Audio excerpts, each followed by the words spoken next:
जय जमीन माता। मैं तीरसराम ग्रासिया, काला गड़ा नाना बाली पाली। तो मैं ये कहना चाहता हूँ कि ये भैया किसी जाति पर आरोप नहीं है, ये तो केवल ही केवल महाजन सौदागरन बनिए हैं और लंका से आए हुए हैं। आप ऐसे ना समझिए कि ये हमारा परिवार है या समाज है, ऐसे ना समझिए। ये जात ठेठ से ही अलग है।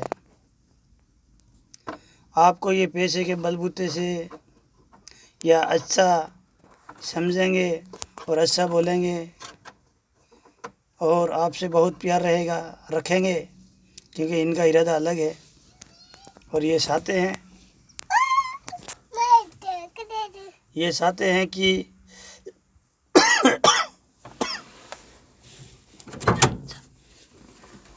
ये चाहते हैं कि सबको आपस में ही उलझावें और लड़ाइयाँ करवावें, फिर अपन अलग के अलग ही रह जावें। इसीलिए तो ये किसी को क्या कहते हैं, किसी को क्या कहते हैं, सबको अलग अलग कहते हैं ना। अगर ये सच्चे होते नहीं सर, ये सच्चे होते और सही होते, ईमानदार होते, तो इन लोगों को ये इतनी साजिश करने की कोई ज़रूरत नहीं थी। साजिश मैं आपको बताता हूँ कौन सी इन्होंने की है। कि पहले युग में कहते दानव इनकी जात, दूसरा युग में राक्षसी, तीसरा युग में काफिर, अब सोते बनिए होकर के बैठे हैं। और वो कहाँ से? बलराजा से। महाजन सौदागर बनिए, ठीक है। और उसके बाद में कृष्ण जी की समय से इनका जादू प्रकट हुआ है और लोग उसका बयान कर रहे हैं। कोई कृष्ण जी ऐसे, अरे कृष्ण जी ऐसे ही थे। आप साहब बोलो ना बोलो, कृष्ण जी अच्छे थे, लेकिन इन लोगों ने जहाँ से ऋतु की है, ऋतु बनाई है, और उस ऋतु में कितना बड़ा षड्यंत्र है वो आप लोगों को जल्दी से समझ में नहीं आएगा। क्योंकि आप अगर जब तक जगत हित कारणी किताब नहीं पढ़ोगे और नहीं उसके ऊपर अमल करोगे, विचार करोगे, तब तक आपको कुछ मिलने वाला हासिल नहीं होगा। क्योंकि जिस समय में इन्होंने क्या किया कि 2.5 कदम ज़मीन मांगी बलराजा ने, और वो जादू के ज़ोर से अपना शरीर बहुत सा लंबा किया। तो जादू में क्या नहीं होता है भाई साहब, सब होता है। जादू और टाना ऐसा है कि वो साहब वो करता है। तो आप समझिए इस बात को। फिर इन्होंने अपने वसना में लिया, क्या पता लिया न लिया, लेकिन इन बढ़िया का जो जादू टाना है वो प्रकट हो रहा है, इसीलिए अपन को ये लग रहा है। तो फिर इन्होंने क्या राखी बांधी बलराजा से, राखी दौरा कर करके 4 महीने के लिए कृष्ण जी को छुड़वाए। देखिए इस बात को बहुत ही सोचना है, तब इनको इन बात का पता लगेगा अपन को। बाकी पता लगने की कोई समय ही नहीं है कि ये क्या है सब। तो फिर वो राखी बांध दी और उसमें कृष्ण जी को घर पे लाए, तो दुनिया के अंदर बारिश बरसने लगे। क्योंकि मैं नहीं कहता हूँ, ये जगत हित किताब कह रही है। बारिश बरसने लगा और दुनिया के अंदर शांति और सुख होने लगा। अब मैं आपको क्या कहूँ इसमें कि आप सोचिए, तब अगर 4 महीने एक अवतार को राक्षस के हाथों से छुड़वाया और दुनिया में बारिश होने लगी, अपन मान गए। लेकिन ये साजिश कितनी बड़ी है। अगर राखी डोरा नहीं बनवाया होता तो तब से ये बारिश खत्म हो जाता ना। तो अब ये देखिए, चलो कृष्ण जी की बात ये हो गई पूरी। अब सोचिए कि ये महाजन सौदागर ये अकाल पाड़ रहे हैं, नए नए नाना प्रकार की बीमारियां नया नया नाम धर करके ला रहे हैं। तो अब ये जो कर रहे हैं ये भी ठीक नहीं है। क्योंकि हे संसार के लोगों, अनुपदा जी ने कहा, हे संसार के लोगों, आप ज़रा सोचिए गौर कीजिए, ज़मीन माता जिंदा जीव है और अपन ज़मीन के अंदर पलते हैं। तो ज़मीन माता का दुख है तो इसके अंदर पढ़ने वाले को तो पहले दुख पहुंच गया ना। इसीलिए इन बनिया ने ऐसी ऐसी बड़ी साजिश रखी है कि रक्षाबंधन भी ये अपने के साथ में धोखा हुआ। इनको त्यौहार नहीं माना जाता है, कैसे त्यौहार माना जाएगा? आप भी विचार कीजिए। अपने परिवार या देश या राष्ट्र के साथ में धोखा किया और उसको अपन कहते हैं कि ये तो वो त्यौहार है। हाँ मानो त्यौहार है, लेकिन जब बारिश बांध दिया, खोल दिया, और वो कैसा त्यौहार? अब ये हो रहा है ग्रहण चंद्रमा पे, सूर्य पे, तो ये तो हिंसन कर रहा है ना। अनूपदास जी महाराज ने तो जगत हित करनी किताब के अंदर हवाला बताया है कि ये चंद्र और सूरज को भी नहीं छोड़ रहे हैं, उनको भी बख्शा, तो तुम संसार के लोगों की तो क्या चलेगी। इसलिए मैं आपको यकीन दिलवाता हूँ कि आप भरोसा कीजिए जगत हित करनी के ऊपर और आगे पहुँचाइए।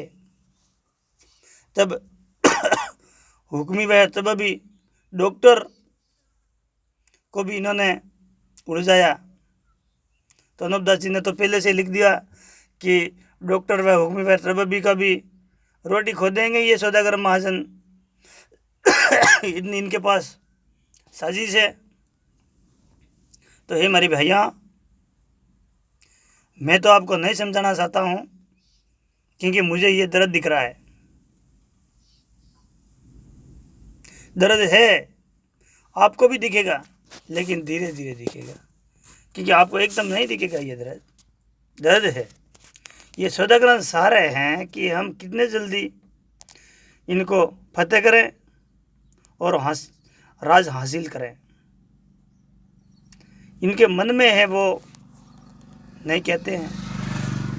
अगर कहने जावे तो इनका बंडा बोर हो जावे, इसलिए नहीं कहते हैं। कहना क्या है और ये बताते क्या है? इन्होंने पहले दुनिया को बताया ज़मीन घूमती है। अब इनकी जो वो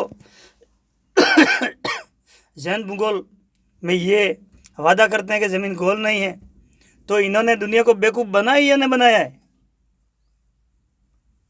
पहले वो बात बताई और अब ये कह रहे हैं कि ये नहीं ये है।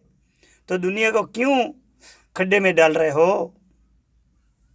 क्योंकि असली वेद तो तुम लोगों ने पहले से सुरा लिया है। वो तो अनूपदास जी ने जगत हित करनी किताब के अंदर जाहिर किया हुआ है कि वर्मा जी समाप्त हुए उससे पहले इन्होंने वो असली वेद तो सोर लिया था। तो वो तो इनको पता है कौन सा असली था और कौन सा नकली था। तो इन सोरों संख्यासों ने दुनिया के साथ में धोखा ही तो किया है। कहाँ ऐसा किया है? और कोई रावणा राजपूतों के अंदर कोई भाई कह रहा है कि अनूपदास जी ने क्या पियाऊ बनाई थी, क्या अनूपदास जी ने कुछ डोनेट दिया था क्या? अरे भैया, मैं आपसे ये दोनों हाथ जोड़ करके रिक्वेस्ट करता हूँ कि आप ये डोनर की बात तो छोड़ दीजिए। डोनर तो वो करेगा जो भी इस देश को घाट करना सारा है, वो डोनर देगा, क्योंकि डोनर ही डोनर में लोग फंसे हुए हैं। आप ऐसा ना सोचिए कि डोनर करते हैं वो ऐसे। डोनर करने वाला व्यक्ति बहुत कम होते हैं और डोनर उसी तरह से किया जाता है कि उसका काली कमाई आती है, 2 नंबर के पैसे उनके पास बहुत ज़्यादा होते हैं, वो लोग डोनेट कर सकता है। अरे गरीब क्या डोनेट करे जो आप डोनेट मांग रहे हो? अरे डोनेट मांगने वाले आप अपनी औलाद की तरफ देखो।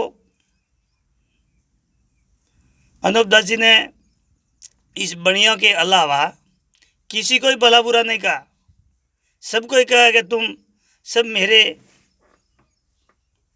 जात बिरादरी औलाद हो। तो आप कौन होते हो जो कह रहे हो कि अनूप मंडल वाले ने कुछ एक पियाऊ ने बने? अरे भाई, ये बात तो गरीब है, आप कैसे इसको अमीर समझते हो? और क्या है इस अनूप मंडल के पास? इनके पास तो ऑनली फॉर सच्चाई है, सच्चाई, और सच्चाई दिखा रहे हैं और सच्चाई पे ये चल रहे हैं। आप कैसी बात कर रहे हो भाई साहब बहुत समझिए, अपनी औलाद की तरफ देखिए। मुझे आप कहते हो उस पर गुस्सा नहीं आता है, मुझे तरस आता है कि ये बनिए कैसा सुझा रहे हैं, कि ऐसा तो आगे भी सुझवाया था और अनूप दास जी को धक्का मुक्की दिलवाई थी इन बनिया ने, और देने वाले कोई दूसरे नहीं थे, वो अपने आदमी परिवार के थे। और अब भी वो की वही हरकत चल रही है, आपको पता नहीं है क्या? सोचिए थोड़ा ज़रा। अरे भाइयाँ गौर करो, ये दुख की बात है और दुख की घड़ी है, दुख का समय है। और इसमें आप जब डोनर मांगने जाओगे तो क्या करोगे उस डोनर को? अगर डोनर तो बढ़िया के पास मांगो, बहुत सारे पैसे हैं उनके पास, आपको कहाँ से कहाँ पहुँचा देंगे पैसा में। ज़रा विचार कीजिए, औलाद के ऊपर ध्यान दीजिए, देश या राष्ट्र के ऊपर ध्यान दीजिए, इस बात को आगे पहुँचाइए। आपको हाथ जोड़ करके कर्तव्य विनती है। अनूप दास जी ने विनती की है, अनूप दास जी ने किसी को ज़बरदस्ती से नहीं किया है। इसीलिए मैं ज़्यादा तो क्या कहूँ, अगर कोई गुनाह हो, गलती हो, तो बढ़िया से अलावा, इन महाजन सौदागरों के अलावा किसी को बुरा लगे तो मैं आपको मेरा फ़ोन नंबर भी इसमें दे देता हूँ, 73 40 62 95 61। आपको बुरा लगे तो मुझे ज़रूर फ़ोन करके कहिए, मुझे इसमें बुरा नहीं लगता है। अगर देश हित की बात है और देश अगर एक तरफ चला गया, मर गया, ख़त्म हो गया, तो अपन रह के क्या करेंगे भाई? डोनर में तो अपन की औलाद ही इनकी गुलाम बन जाएगी। इसलिए मैं इतना ही कह करके माफ़ी चाहता हूँ। और जय जमीन माता, जय नकलंग देव।